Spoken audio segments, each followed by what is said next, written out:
Hello, আসসালামু আলাইকুম viewers. আজকে আমি শেয়ার করব আপনাদের সাথে আমি আমার শ্বশুর বাড়িতে গিয়েছিলাম। হুট করে সিদ্ধান্ত নিয়ে নিলাম আমরা চরকিশোরগঞ্জ যাব। চরকিশোরগঞ্জ নাকি এখন আগের থেকে অনেক চেঞ্জ হয়ে গেছে। আমি অনেক বছর আগে গিয়েছিলাম চরকিশোরগঞ্জে, তখন শুধু বালু আর ছাড়া কিছুই ছিল না। যাওয়ার পথে একটা ব্রিজ পড়ে, ব্রিজ দিয়ে আমরা অটো ঠিক করেছিলাম, অটো উঠাইতে পারতেছি না, দেখেন ঠেলতেছে। আমার খালতো ভাই নামে গেছে রিক্সা থেকে। হ্যাঁ, রিক্সা থেকে নেমে এখন ঠেলা শুরু করেছে। তিনজন এক রিক্সায় উঠছিলাম।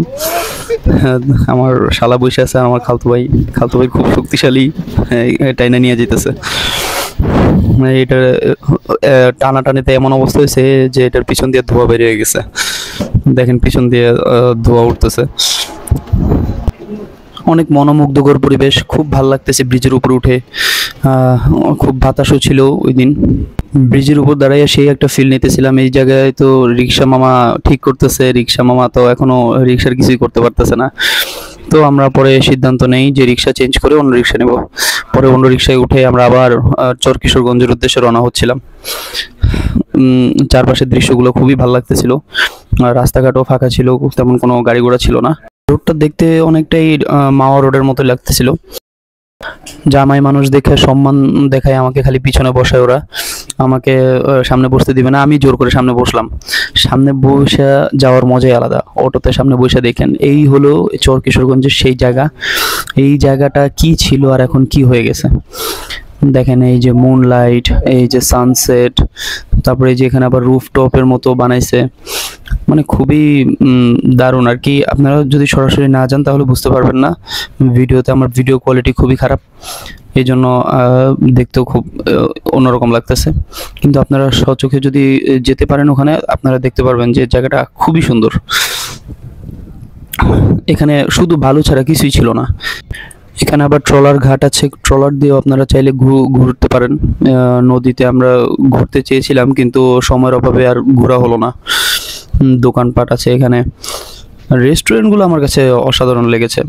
রেস্টুরেন্টগুলো আমার কাছে মানে এমনি ক্যামেরার ভিতরে তো বোঝা যাচ্ছে না, কিন্তু সামনাসামনি যখন ওখানে সরাসরি গিয়েছিলাম খুবই ভালো লাগছিল আমার কাছে, যার জন্য আমি এটা ক্যামেরা আবদ্ধ করি।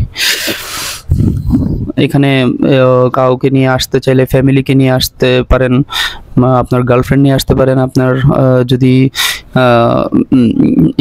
বাচ্চা টাচ্চা থাকে ওদেরকেও নিয়ে আসতে পারেন। এখানে খেলাধুলাও করতে পারবে, সেই ব্যবস্থাও আছে, পার্কের মতো করে বানিয়েছে। এখন তো খালতো ভাই আর শালার সাথে আসলাম।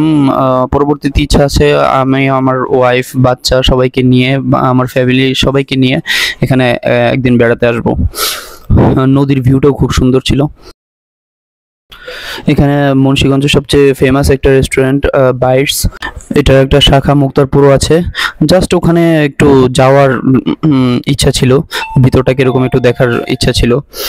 বাইরে দিয়ে তো খুব সুন্দরই লাগতেছে, এই জন্য আমরা সবাই মিলে একটু ভিতরে গেলাম, দেখি একটু কফি টফি খাওয়া যায় কিনা।